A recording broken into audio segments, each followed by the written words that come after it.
কিন্তু সনাতন ধর্ম সম্বন্ধে সাধনা এবং গবেষণা করলে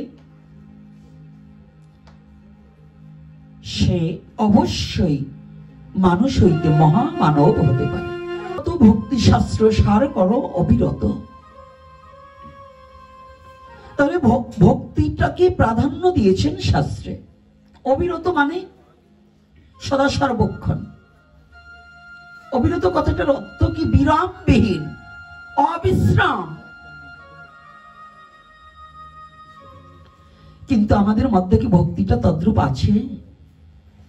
রাধে রাধে বাবা। আমাদের গোড়া ভক্তি এখন আছে, ক্ষণস্থায়ী চিরস্থায়ী ভক্তি আমাদের অনেকের হৃদয়ে নেই। একেবারে সবার নেই তা নয়, আমার নেই, আপনাদের হয়তো কারো না কারো ভাগ্যে থাকতে পারে।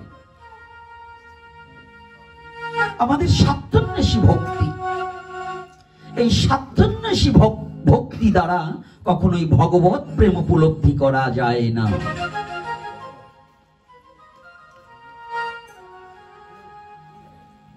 যেখানে স্বার্থ আছে সেখানে পরমার্থ থাকে না, আর যেখানে পরমার্থ খুঁজতে হয় সেখানে যদি কেউ স্বার্থ খোঁজে তাহলে পরমার্থ পরম পিতা তাকে কোনোদিনই করুণা করে না। পরম পিতার করুণা পেতে হলে স্বার্থ ছাড়া ডাকলো যারা পেয়েছে তার করুণা। তাহলে স্বার্থ ডাকার মধ্যে একটা স্বার্থ আছে। প্রতিটা জীব স্বার্থ ছাড়া কেউ কোনোদিনই কাউকে ভালোবাসে না। তাহলে স্বার্থের একটা প্রকার ভেদ আছে। আমরা কেন সনাতন ধর্মকে এত ভালোবাসবো?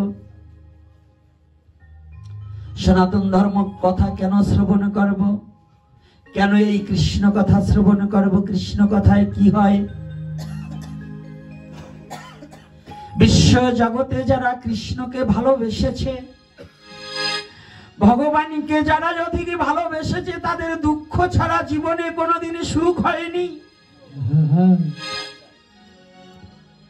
তাদের সম্বল শুধু দুটি নয়নের জল, নয়নের জল। যারা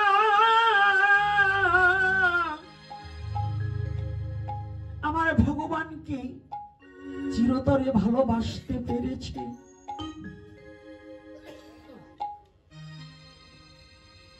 এই বিশ্ব জগতে যারা শুদ্ধ ভক্ত,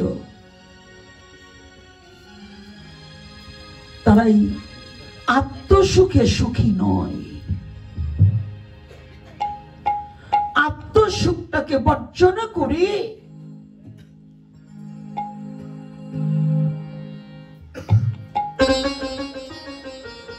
এই দৈহিক সুখটাকে বর্জন করে একমাত্র অনাদিরাদি গোবিন্দকে সুখী করার জন্য। তাহলে একটা কথা, এই জগতে যারা কৃষ্ণ ভক্ত তারা তো কাঁদে, তারা কি দুঃখে কাঁদে? রাধে রাধে। তাহলে তো কেউ জগতে ভজন করবে না, কারণ কৃষ্ণকে ভালোবাসলে, কৃষ্ণ ভজন করলে যদি কাঁদিতেই হয় আর যদি দুঃখটাই সার হয়, তাহলে বিশ্ব জগতে তাকে ভালোবেসে লাভ কি? কি বাবা, আমার যদি তাকে ভালোবেসে কাঁদতেই হয়, তাকে ভালোবেসে যদি দুঃখটাই আমার উপহার হয়, এমন ভালোবাসা আমি বাসবো না। পিছনে থেকে পদকর্তা বললেন, এটা তোমার ভুল সিদ্ধান্ত।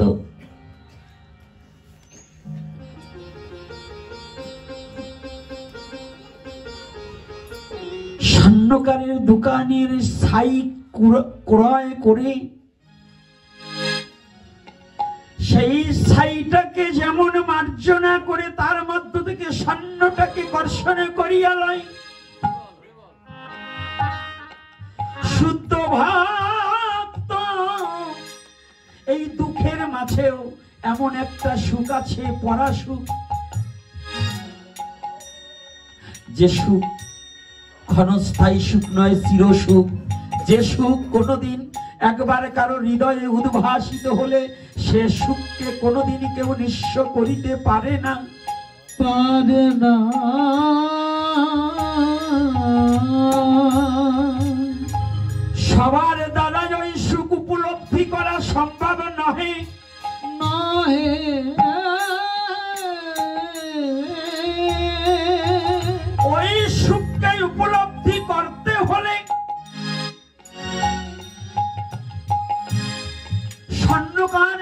সোনাকে সোনার জিনিস গহনাগাটি করাচ্ছে, সেও জানে না ওই ছাইয়ের মধ্যে কত স্বর্ণ লুকায়িত আছে। জানে বাবা, যদি এখানে কোনো স্বর্ণকার থাকে, কি বছরে ভালো দোকানে 50,000 1 লাখ টাকা ছাই বিক্রি হয় কিনা? হ্যাঁ, আচ্ছা, ছাই আপনি ঝেড়ে ফেলে দিচ্ছেন, ময়লাটাকে ফেলে দিচ্ছেন, ওখান থেকে আপনার কাছ থেকে ক্রয় করে নিয়ে তার বাড়ি কোটিপতি হয়ে যাচ্ছে, কত ব্যবসায়ী হয়ে যাচ্ছে গো।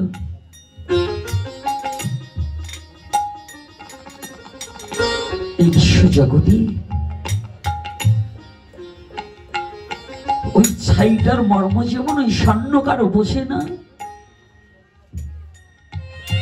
একমাত্র ওই ছাইয়ের উপরের থেকে যে কর্ষণ করে যে স্বর্ণটা বের করে তারাই জানে ওটার মধ্যে কত স্বর্ণ লুকায়িত আছে। এই বিশ্ব জগতে কৃষ্ণ ভজন করে কান্নার মাঝেও যে কত আনন্দ আছে, শুদ্ধ কৃষ্ণ ভক্ত ছাড়া জগতে কেউ তা বুঝিতে পারে না।